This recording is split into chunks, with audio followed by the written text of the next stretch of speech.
हाँ तो कैसे मेरे प्यारे साथियों, आशा करते हैं मस्त होंगे और स्वस्थ होंगे। पीछे हम लोग कल उत्सर्जन चैप्टर स्टार्ट किए थे और आज हम लोग उत्सर्जन चैप्टर को क्या कर देंगे, खत्म कर देंगे। आज हम लोग उत्सर्जन चैप्टर को क्या करेंगे, खत्म करेंगे। यानी छोटा चैप्टर था, बहुत छोटा था, इसलिए इसे हम लोग 2 चैप्टर में खत्म किए।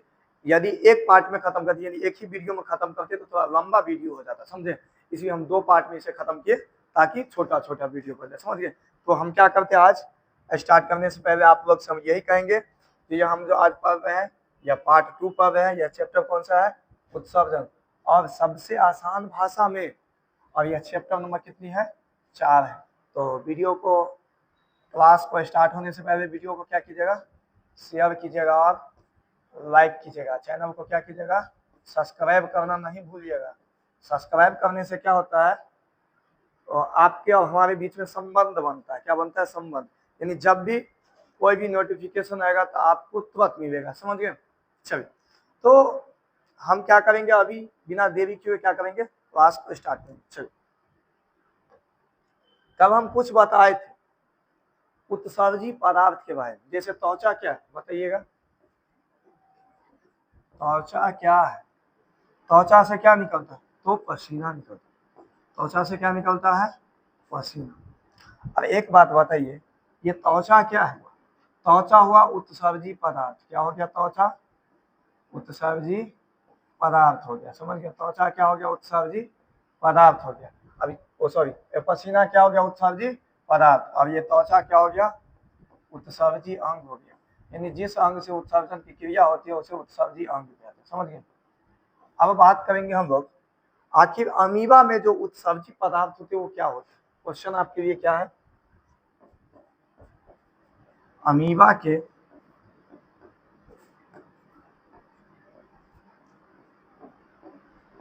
उत्सर्जी पदार्थ क्या है।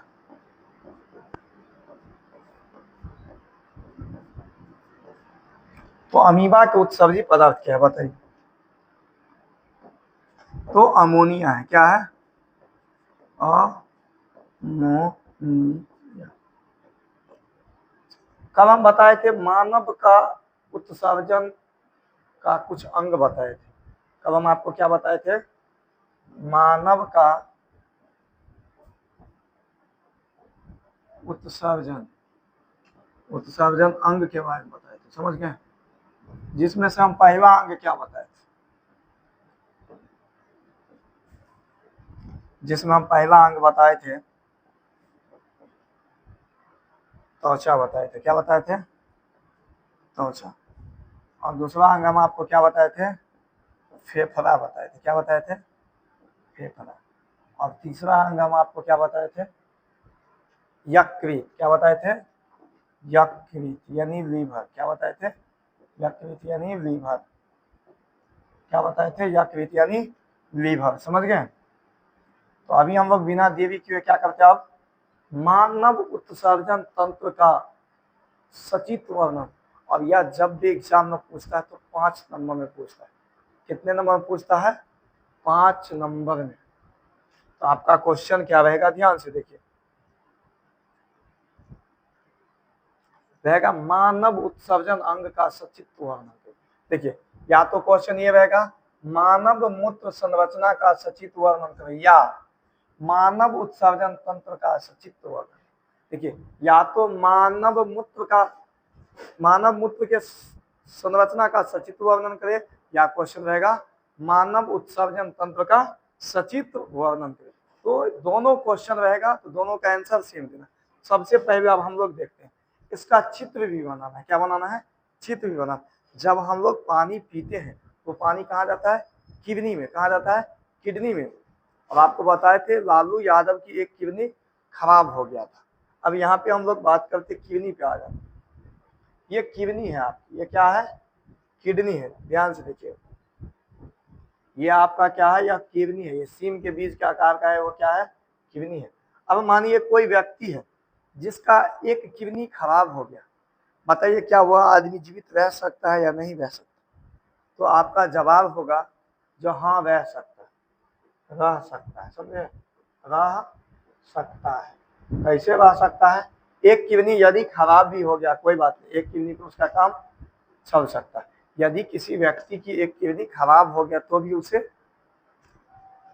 काम चल सकता है एक किडनी पे।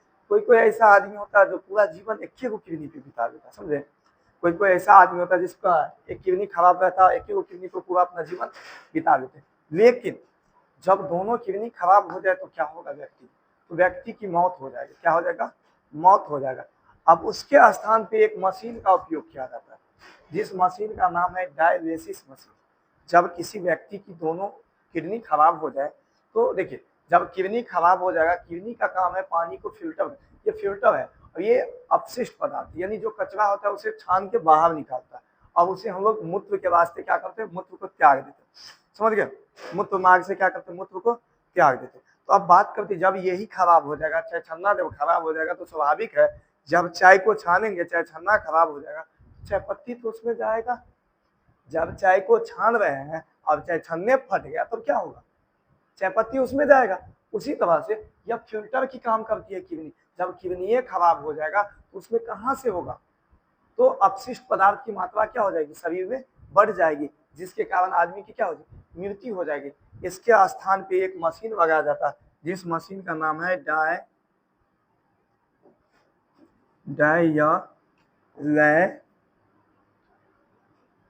डायलिसिस मशीन का नाम, मशीन का क्या नाम है, डायलिसिस मशीन नाम है। इस मशीन को बदौलत आप जो है उसे रख सकते हैं, लेकिन आपको किडनी लगाना पड़ेगा। आपको डॉक्टर बोलेंगे ठीक है, तब तक इसे हम मशीन लगा के रख देते हैं और इसे तब तक आप किडनी का क्या कीजिए, इंतजाम कीजिए, समझ गए। तो लालू यादव का नाम सुने होंगे, उनका बेटी किडनी दी है उनको, उनका अपना किडनी क्या हो गया, खराब हो गया। अब वो किडनी उनको कौन दिया, उनका बेटी वाला किडनी पे वो क्या कर रहे हैं, जीवित है अभी, समझ गए। वो अपना किडनी उनका खराब हो गया तो बेटी के किडनी पर, ऐसा ऐसा बेटी को तहे दिल से धन्यवाद। आजकल के बच्चा मम्मी पापा को तो सुनता भी नहीं है, तो समझिए वो ऐसा ऐसा बेटी को तहे दिल से धन्यवाद होना चाहिए, समझ गए। अभी के समय में क्या, जैसे कि शादी ब्याह होता है और बच्चा कहता है my wife is my life, ऐसा होता है, समझ गए। अब देखिए, जैसे हम बैंक में पैसा रखते हैं, जब हम बैंक में पैसा रखते हैं वो पैसा हमें जब जरूरत पड़ता तब हम उसे निकाल लेते हैं। तो मम्मी पापा भी जो आपको जो मम्मी पापा जो है आपको जन्म दिए हैं, आप पे वो पूंजी इन्वेस्ट किए, तो क्या कभी जरूरत पड़ेगा तो आप उसे नहीं दे सकते। ये अंग उसके लिए समर्पित है, ये अंग जो है उनके लिए क्या है, समर्पित है। जब चाहे जिस स्थिति में चाहे ये अंग उसका है, समझ गए। तो इसी तरह से समझेंगे, तो एक किडनी खराब भी हो जाएगा तो व्यक्ति क्या हो सकता है बाबू, जीवित रह सकता है। अब किडनी में सुने होंगे पत्थर हो जाता है, तो पत्थर यानी ये रोड वाला पत्थर नहीं होता, वो मांस क्या होता है, हार्ड हो जाता है, जिसमें से 12 mm तक का जो है पत्थर, 12 mm तक का पत्थर को क्या करता है, डॉक्टर गला देता है दवा से, समझ गए।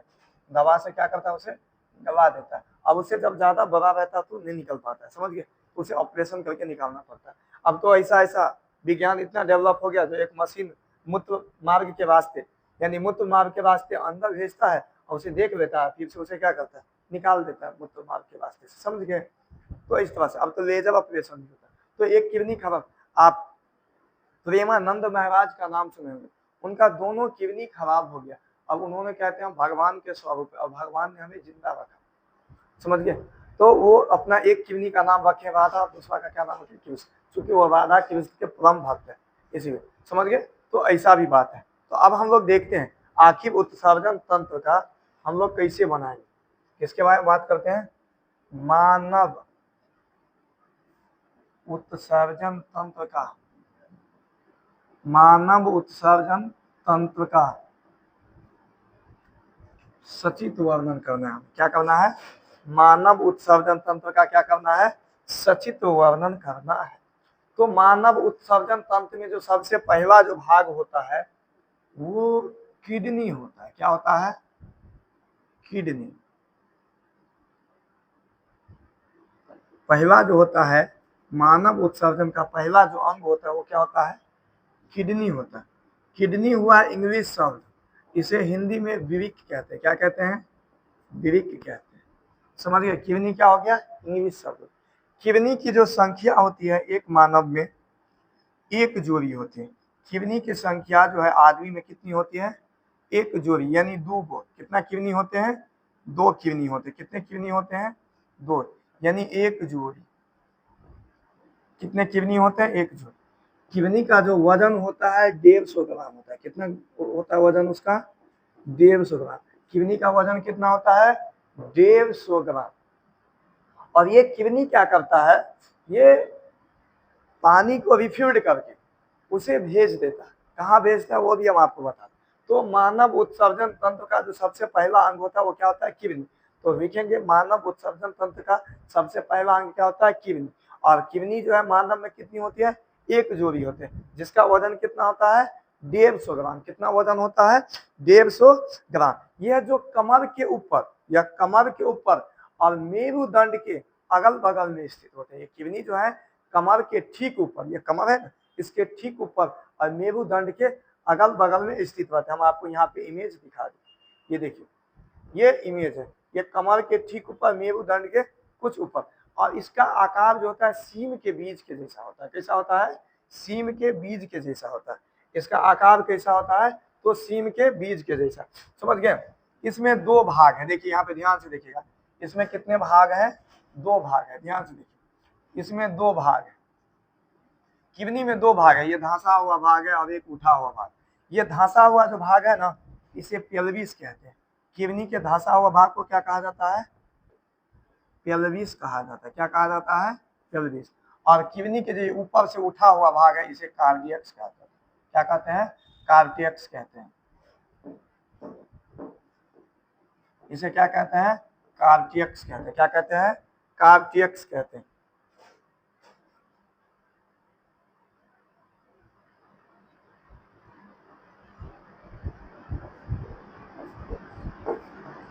इसे क्या कहते हैं? कार्डियक्स कहते हैं। तो धंसा हुआ भाग है उसे पेल्विस कहते हैं, और उठा हुआ भाग को क्या कहते हैं?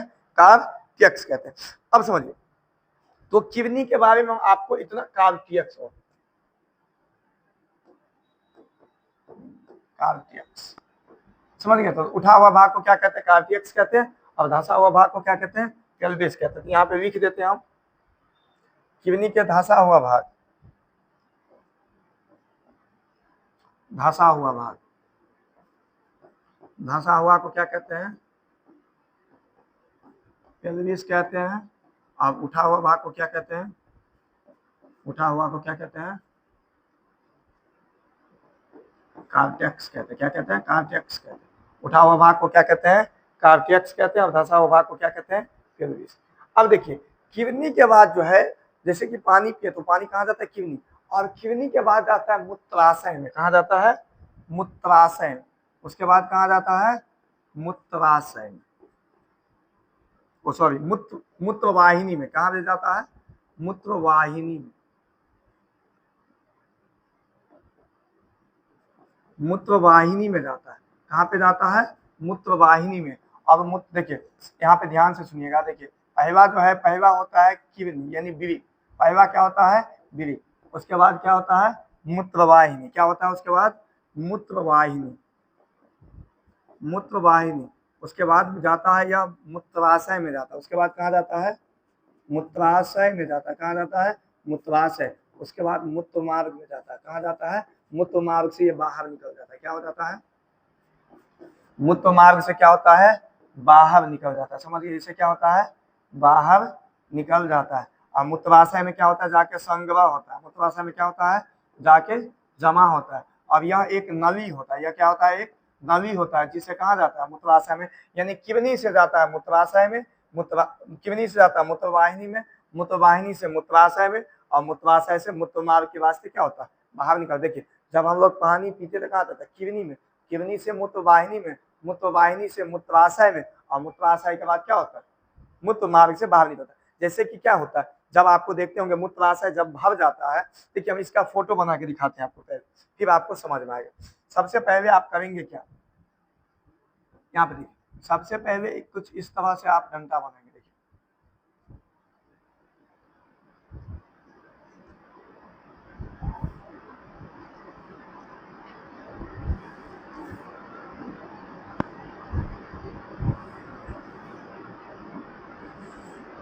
कुछ इस तरह से आप क्या करेंगे? डंडा बना दिए।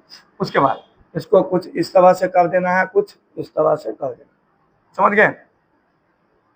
अब देखिए, एक लाइन यहाँ से लेना है कुछ इस हिसाब से, यहाँ से 1 मिनट रुक जाइए। तो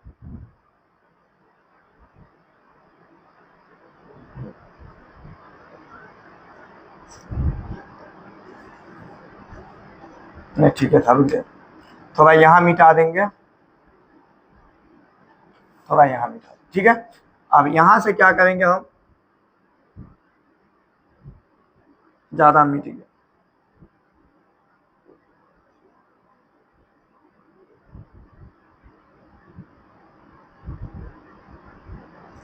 फिर से बनाइए,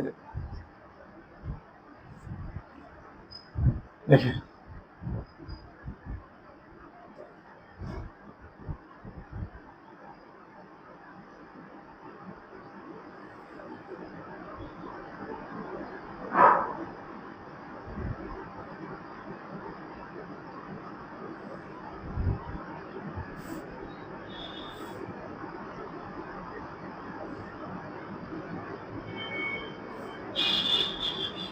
अब देखिए इससे एक निकलता है और यहाँ पे होता है किडनी, कुछ इस प्रकार का क्या होता है, किडनी होता है। ये सीम के बीज के आकार का क्या होता है, समझ गए, कुछ इस तरह से इधर भी होता है।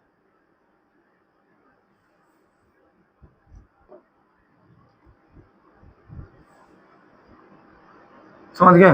अब यहाँ पे भी क्या होता है, यहाँ से देखिए, यहाँ भी क्या करेंगे, कुछ इस तरह से रहता है और एक इस तरह से रहता है, समझ गए, और एक इस तरह से रहता है और एक इस तरह से रहता है, समझ गए। ये कुछ इस तरह से होता है, ये इसमें सटा देंगे, उसके बाद कुछ इस तरह से था और ये कुछ इस तरह से था, समझ गए। इसको इस तरह से कर देना है, इसको इस तरह से कर देना है,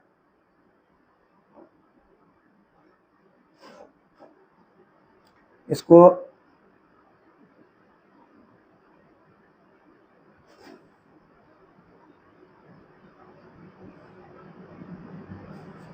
तो कुछ इस तरह से आपको कर देना, देखिए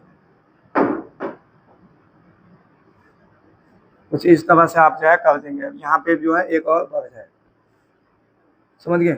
अब इसके इस भाग से,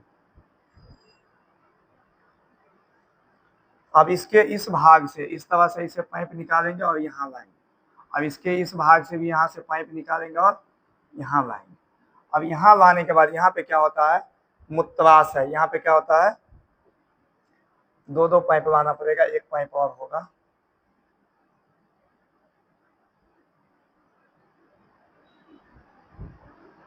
यहाँ पे लाके यहाँ पे क्या बन जाएगा, मूत्राशय, यहाँ पे क्या बन जाएगा,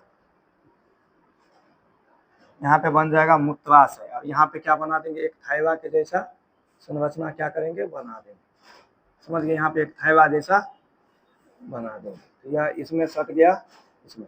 अब इसके बाद क्या होगा, यहाँ पे क्या हो गया, ये मूत्र मार्ग हो गया, ये क्या हो गया, मूत्र। अब सबका नामकरण कर दीजिए, ये देखिए ये क्या हो गया, किडनी हो गया, ये क्या हो गया, वृक्क हो गया, समझ गए, ये क्या हो गया, वृक्क हो गया, दोनों तरफ क्या हो गया, वृक्क। अब ये होता है मूत्रवाहिनी, ये क्या होता है, मूत्रवाहिनी, ये क्या होता है, मूत्रवाहिनी। अब उसके बाद ये क्या होता है, मूत्राशय, ये क्या होता है, मूत्राशय होता है, और ये क्या होता है, मूत्र मार्ग होता है, ये क्या होता है, मूत्र मार्ग, मूत्र मार्ग,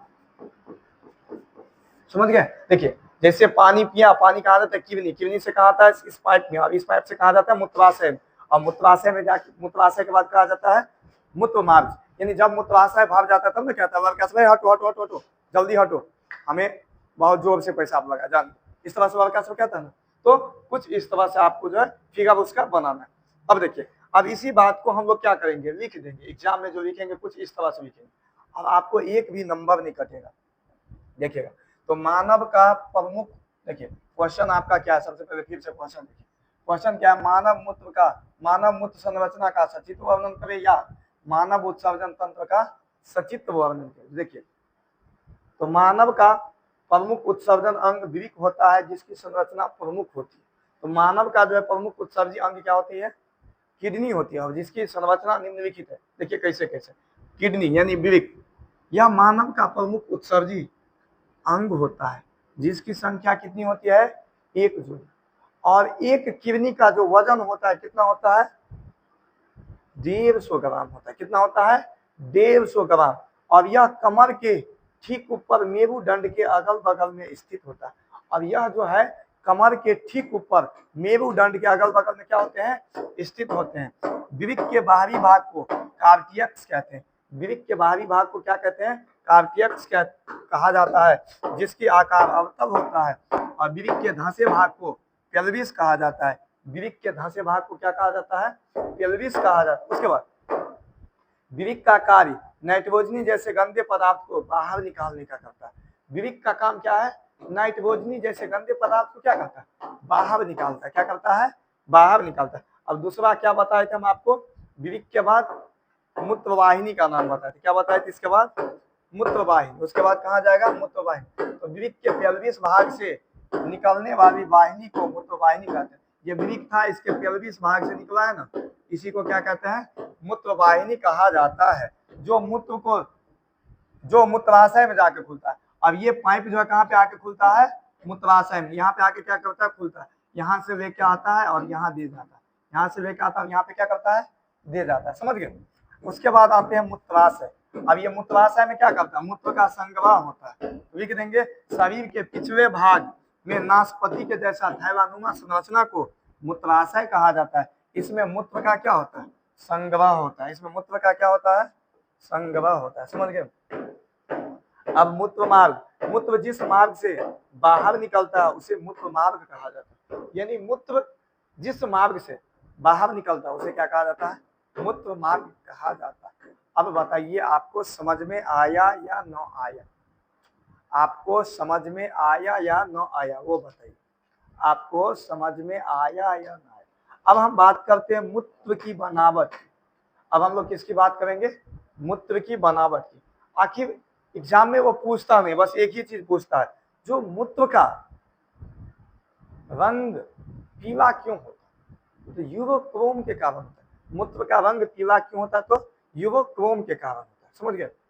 तो मूत्र की बनावट थोड़ा समझ लेते हैं। मूत्र की बनावट देखिए, तो मूत्र साधारणतः जल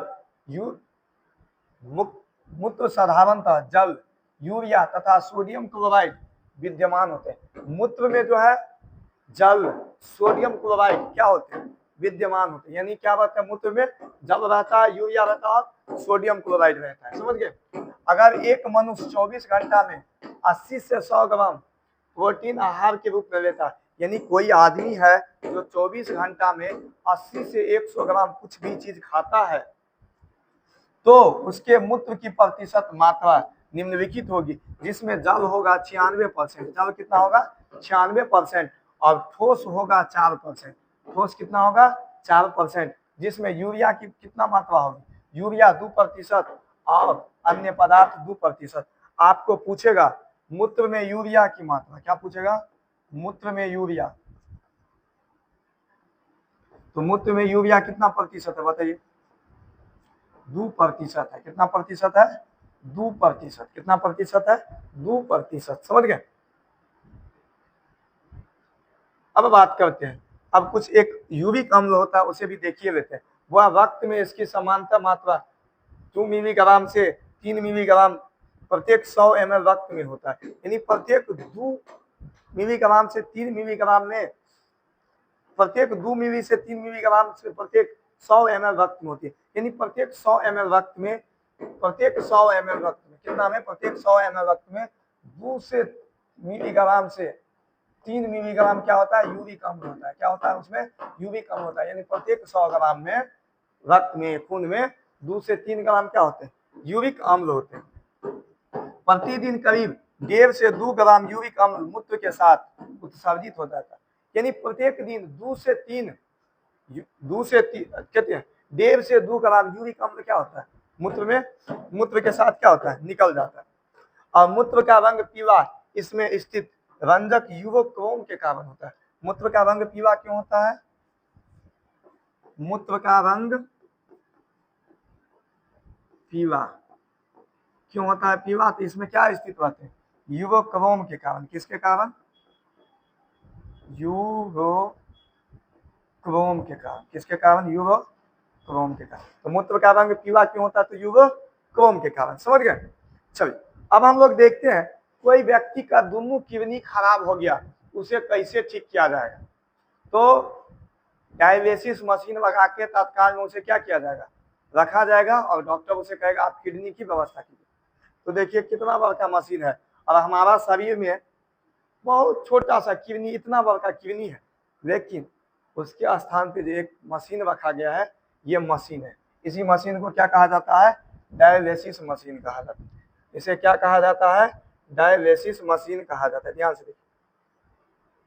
अब देखिए हम लोग के शरीर में जो किडनी है वो कितना छोटा है, अब ये देखिए डायलिसिस मशीन कितना बड़का है। अब देखिए आखिर ये होगा समस्या कब? ये किडनी में दिक्कत होगा कब? या तो मधुमेह,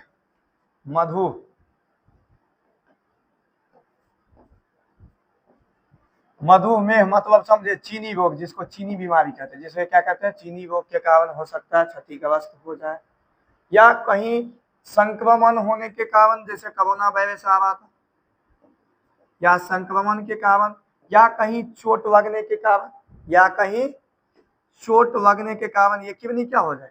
खराब हो जाए। तो उसे हम लोग यह डायलिसिस मशीन लगा के उस व्यक्ति को क्या कर सकते हैं? जिंदा रख सकते हैं। क्या रख सकते हैं? उसे डायलिसिस मशीन लगा करके उसे क्या कर सकते हैं? जिंदा रख सकते हैं। लेकिन मशीन लगा के कितना दिन जिंदा रखेंगे? उसे हमें ठीक कराना पड़ेगा, यानी ठीक करने के लिए हमें क्या करना पड़ेगा? उससे या तो बीपी के कारण भी हो जाता है, बीपी के कारण भी इसको हो जाता है। समझ गए? बीपी के कारण भी किडनी खराब हो जाता है। तो इस व्यक्ति को किडनी हमें ला के देना होगा। समझिए? देखिए भगवान का दिया हुआ सब कुछ कितना उपहार है। भगवान का दिया हुआ सब क्या है? बहुत अजबे गजबे विवाह है। जैसे कि आप देखिए ये किडनी, इतना बड़का किडनी के बदला में कितना बड़का मशीन है। समझ गए? तो यही चीज को हम क्या करेंगे? लिख देंगे। एग्जाम में क्वेश्चन क्या आएगा? डायलिसिस मशीन क्या है? क्वेश्चन क्या आएगा? डायलिसिस मशीन क्या है? अगर किसी व्यक्ति को चोट लग जाने के कारण, या संक्रमण, या मधुमेह, या उच्च रक्त मतलब समझे उच्च रक्तचाप बढ़ जाने के से किडनी क्षतिग्रस्त हो जाती है और अपना किडनी क्या करता है? काम करना बंद कर देता है, जिसके कारण शरीर के अंदर जहरीले पदार्थ की मात्रा बढ़ जाती है, जिससे रोगी की क्या हो जाती है? मृत्यु भी हो सकती है। अतः इसके निष्कासन के लिए जिस मशीन का प्रयोग किया जाता है उसे डायलिसिस मशीन कहते हैं। देखिए किसी कारणवश से, या मधुमेह रोग से, या संक्रमण से, या बीपी के कारण से हमारा किडनी क्षतिग्रस्त हो जाता है, तो अपना काम क्या करता है? करना बंद कर देता है, जिसके कारण हमारे शरीर में जहरीले पदार्थ की मात्रा क्या हो जाते हैं? बढ़ जाते हैं। और उसी को निष्कासन करने के लिए जिस मशीन का उपयोग किया जाता है उस मशीन को क्या कहते हैं? डायलिसिस मशीन कहते हैं। समझ गए? अब बात करते हैं हम एक और, यहाँ से क्वेश्चन आता है नेफ्रॉन। एक क्वेश्चन यहाँ से कितना क्या आता है? नेफ्रॉन। एक क्वेश्चन यहाँ से क्या आएगा? नेफ्रॉन। तो नेफ्रॉन क्या है? हम लोग किसकी बात करते हैं?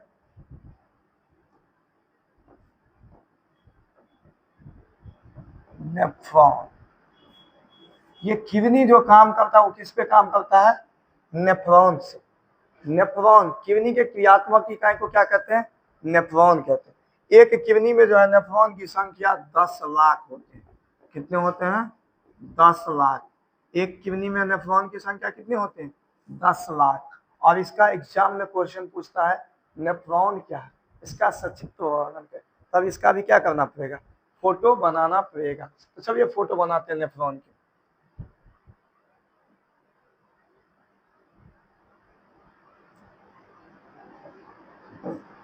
तो चलिए इसका फोटो बनाने के लिए क्या करें?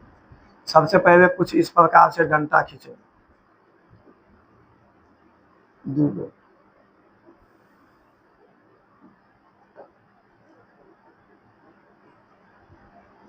ठीक है। 2 डंडा खींचने के बाद थोड़ा यहाँ मिटा दिए, थोड़ा यहाँ मिटा देंगे,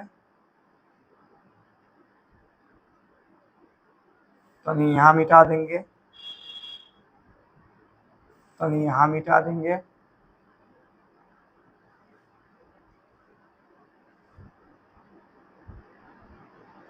तो नहीं यहाँ मिटा। अब इसमें शाखा की तरह बना देंगे, जैसे पेड़ में नहीं शाखा होता है, उस तरह से क्या करेंगे,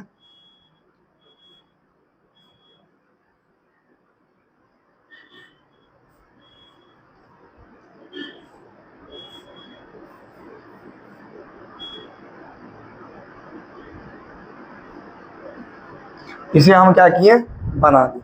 अब इसे बनाने के बाद क्या करेंगे, ध्यान से देखिए, थोड़ा फिगर और बड़ा होना चाहिए। चलिए,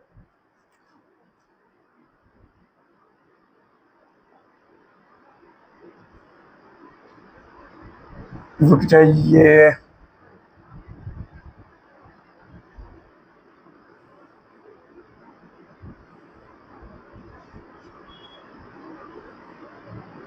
ध्यान से देखिए। अब इसे क्या करेंगे हम, इसके ठीक सामने यहाँ पर, इसके ठीक सामने यहाँ पर हम एक कटोरी के टाइप का बनाएंगे, प्याला के जैसे। ठीक साइड से हम क्या बनाए, कप के जैसा हम क्या यहाँ पे बना, आप लोग कॉपी पे बनाएंगे तो अच्छा से बनेगा। और इसके अंदर में भी एक कप के जैसा बना, इसके अंदर में भी एक कप के जैसा हम क्या करेंगे,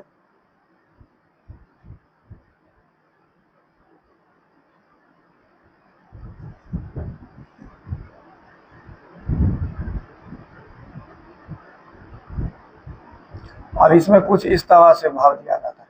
इसमें एक गुच्छा की तरह होता है, क्या होता है, गुच्छा की तरह, जिसे ग्लोमेरुलस कहते हैं।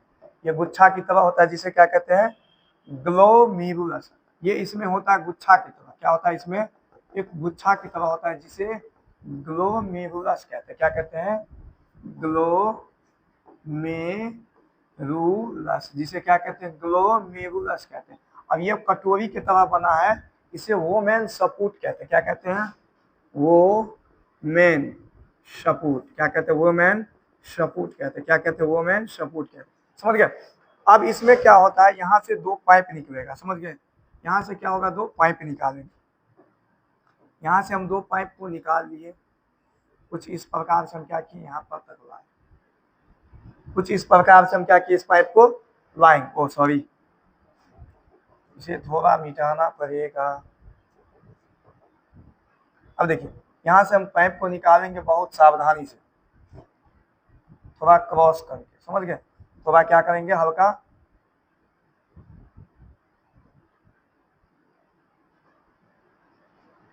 और यहाँ पे आके हम थोड़ा इस नली को छोटा करेंगे। क्या करेंगे, छोटा करेंगे, समझ गए। कुछ यहाँ से भी कुछ इस प्रकार से हम एक पाइप निकाल लेंगे। यहाँ से भी हम क्या करेंगे, पाइप को निकाल लेंगे। कुछ इस प्रकार से पाइप को हम क्या करेंगे, निकाल लेंगे। इस हिसाब से हम इसके सामने तक क्या करेंगे, लाएंगे। अब यहाँ पे आके इसका भी नली को क्या कर देंगे, थोड़ा कम कर देंगे। और कम करने के बाद इसको इसमें हम क्या करेंगे, सटा देंगे। क्या करेंगे, इसको इसमें हम अब हम सटा देंगे, समझ गए। अब ये बन गया, समझ गए। यही क्या है, नेफ्रॉन है। यही किसका चित्र है, या नेफ्रॉन की चित्र है। ये किसकी चित्र है, नेफ्रॉन की। इसे क्या कहते हैं, वोमेन सपूट कहते हैं। क्या कहते हैं, वोमेन सपूट, वोमेन सपूट कहते हैं। क्या कहते हैं, वोमेन सपूट। अब इसे क्या कहते हैं, ग्लोमेरुलस कहते हैं। और एक किडनी में नेफ्रॉन की संख्या, आपको हम ये समझाने के लिए इतना बड़का बनाया है, हकीकत में ये बहुत छोटा है, तब ना इतना ये बड़का किडनी में इसकी संख्या 10 लाख होता है। अब इसे हम लिखेंगे, क्या लिखेंगे, समझिए, लिखेंगे वृक्क की क्रियात्मक इकाई को हम लोग क्या कहते हैं, नेफ्रॉन कहते हैं। इसे वृक्काणु भी कहा जाता है। इसे क्या कहा जाता है, वृक्काणु भी कहा जाता है। प्रत्येक वृक्क में नेफ्रॉन की संख्या 10 लाख से अधिक होता है। प्रत्येक किडनी में नेफ्रॉन की जो संख्या होती है, कितनी होती है, 10 लाख से अधिक होती है।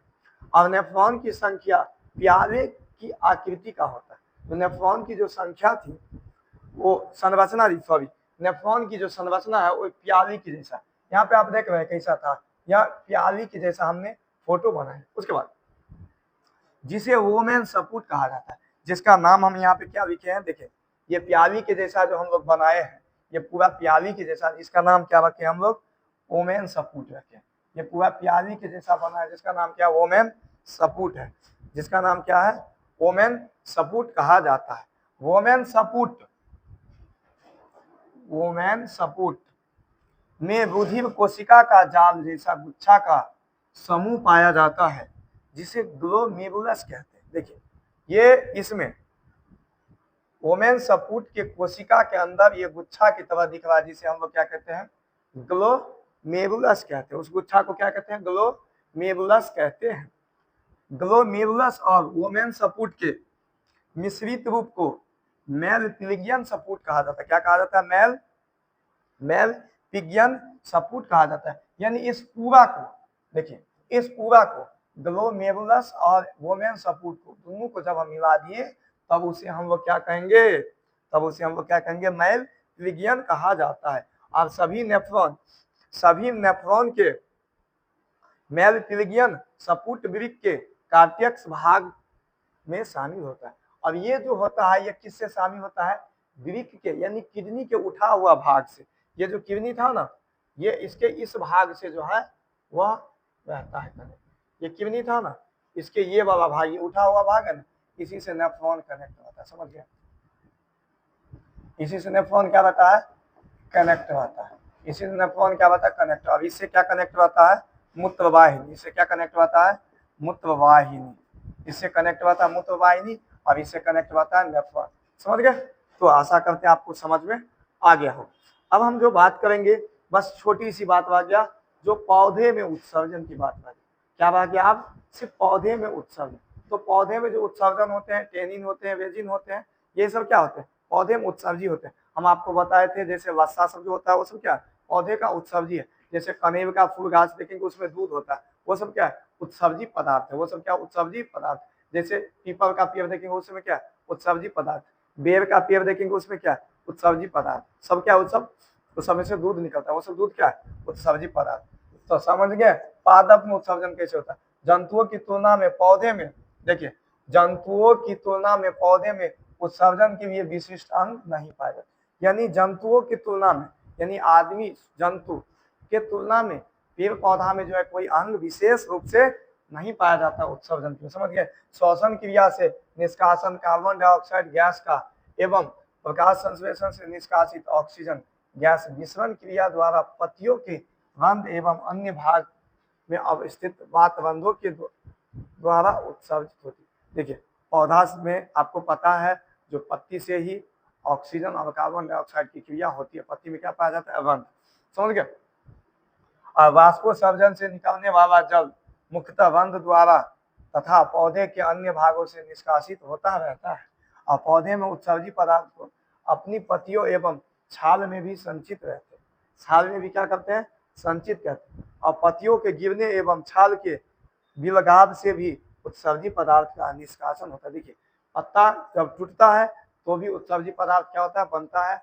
और छाल का भी विलगाव, यानी जब छाल भी देखेंगे, गाछ का छाल को हटा देंगे तो उसमें क्या होता है, लस्सा टाइप का बन जाता है, वो सब क्या, उसका उत्सर्जी पदार्थ। समझ गए। तो कुछ उत्सर्जी पदार्थ कोशिका विक्टिका में जमा रहते हैं, जैसे टेनिन, रेजिन, गोंद आदि। ये सब क्या है, उत्सर्जित पदार्थ का निर्माण होता है। टेनिन वृक्ष के छाल में, रेजिन गोंद पुराना जाइलेम में संचित है। टेनिन जो होता है वो वृक्ष के किस में होती है, छाल में। टेनिन किस में होती है, वृक्ष के छाल में। आपसे पूछा जाएगा वृक्ष के छाल में कौन से उत्सर्जी पदार्थ होते हैं, तो क्या कहेंगे, टेनिन। क्या कहेंगे, टेनिन। और ये रेजिन जो होते हैं, रेजिन एवं गोंद, ये पुराने जाइलम में होते हैं। ये रेजिन एवं गोंद किस में होते हैं, पुराने जाइलम। तो पुराने जाइलम में क्या होते हैं, रेजिन और गोंद। और उसके बाद छाल में क्या होते हैं, टेनिन होते हैं। क्या होते हैं, टेनिन होते हैं। यहाँ पर आ जाए। अब ये लास्ट स्लाइड है, समझ गए। तो कुछ पौधे में उत्सर्जी पदार्थ गाढ़े दूध या तरल के रूप में संचित रहता है, जिसे लैटिक्स कहते हैं। जो दूध जो गाछ सब में निकलता है, जिसे दूध कहते हैं, वो दूध नहीं, वो लैटिक्स है। वो क्या है, लैटिक्स है। जो आप दूध देखते हैं, पत्ता सब जैसे तोड़ते हैं, वो दूध होता है, वो दूध नहीं है, वो क्या है, लैटिक्स है। वो क्या है, लैटिक्स है। अगर आप पीपल, बरगद या पीला कनेर की एक ताजा पत्ती को तोड़ते हैं तो आपको उजला दूधिया एवं गाढ़ा लैटिक्स निकलता दिखाई पड़ेगा। अगर आप पीपल का पत्ता हो या बेर का पत्ता हो या बरगद का पत्ता हो या कनेर का पत्ता हो, इस सब को आप तोड़ते हैं तो एक तरल दूधिया पदार्थ निकलता है, जिस दूध को हम लोग क्या कहते हैं, लैटिक्स कहते हैं। वो दूध नहीं है, वो उसका उत्सर्जी पदार्थ, जिसका नाम क्या है, लैटिक्स है। जिसका नाम क्या है, लैटिक्स है। बबूल के पेड़ में गोंद उत्सर्जी पदार्थ, बबूल का जो पेड़ होता है उसमें गोंद होता है, उत्सर्जी पदार्थ के रूप में क्या होते हैं, गोंद पाया जाता है। चिरचिरी का जो पेड़ होता है उसमें रेजिन पाए जाते हैं। क्या पाए जाते हैं, रेजिन। यानी चिरचिरी का जो पेड़ होता है उसका उत्सर्जी पदार्थ क्या होते हैं, रेजिन होते हैं, और बबूल का पेड़ में गोंद होते हैं।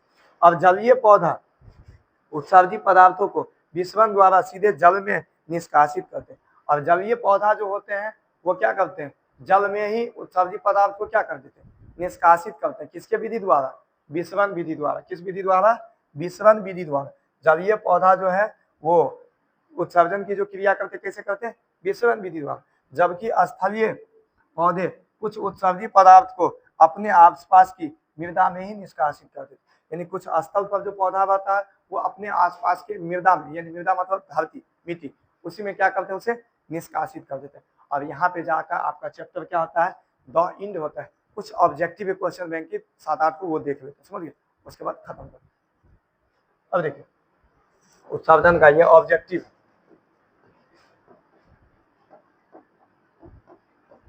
ये ऑब्जेक्टिव क्वेश्चन बैंक की, किसकी ऑब्जेक्टिव है, क्वेश्चन बैंक की। 2021 में क्वेश्चन पूछा गया है, प्रोटोजोआ उत्सर्जी पदार्थ का निष्कासन कैसे करता है, यानी उत्सर्जी पदार्थ को कैसे निकाल। तो आपको हम बताए थे विसरण विधि के द्वारा। कैसे, क्या बताए थे, विसरण विधि। अब आइए, अब देखिए कहता है 2020 में पूछा मानव का प्रमुख उत्सर्जी अंग निम्नलिखित में से कौन सा है। तो आपको बताए हैं विविक की, वक्त की, श्वेत क्रांति की, अग्नाशय। क्या जवाब देंगे आप, विविक। क्या जवाब दे सकते हैं आप, विविक। अब देखिए सजीव जीवधारियों द्वारा किस प्रकार की नाइट्रोजनी पदार्थ कचरा का उत्सर्जन होता है। तो 2020 में पूछा अमोनिया, यूरिक अम्ल, यूरिया, इनमें से सभी। तो क्या हो जाएगा इसका आंसर, इनमें से सभी। क्या हो जाएगा इसका आंसर, इनमें से सभी। समझ गए, चलिए। अब भाई पौधे में उत्सर्जी पदार्थ होते हैं 2020 और 22 में पूछा गोंद, टैनिन, रेजिन, इनमें से सभी। तो क्या हो जाएगा, इनमें से सभी हो जाएगा। क्या हो जाएंगे, इनमें से सभी। समझ गए। मनुष्य में वृक्क निम्न में से किसके से संबंधित है, 2020 में पूछा। पोषण, शोषण, परिवहन, उत्सर्जन। तो यह उत्सर्जन से संबंधित। कितनी किससे संबंधित है, तो उत्सर्जन से संबंधित। चलिए निम्न में से कौन विविक की संरचनात्मक एवं क्रियात्मक इकाई है, 2017 में पूछा। न्यूरॉन, नेफ्रॉन, ग्लोमेरुलस, निवय। तो ये क्या हो जाएगा, नेफ्रॉन हो जाएगा। क्या हो जाएगा, नेफ्रॉन। निम्न में से कौन सा अंग 2016 में, निम्न में से कौन उत्सर्जी अंग है, विविक, अग्नाशय, आंख, इनमें से कोई। तो क्या हो जाएगा, विविक हो जाएगा। क्या हो जाएगा, विविक। शायद यहाँ पे जाके आपका चैप्टर क्या होता है, खत्म होता है। और आज की क्लास को हम लोग क्या करते हैं, यहीं पे खत्म करते हैं। अब कोई नया चैप्टर क्या होगा, अब शुरू होगा। और आज के लिए इतना ही। जय हिंद।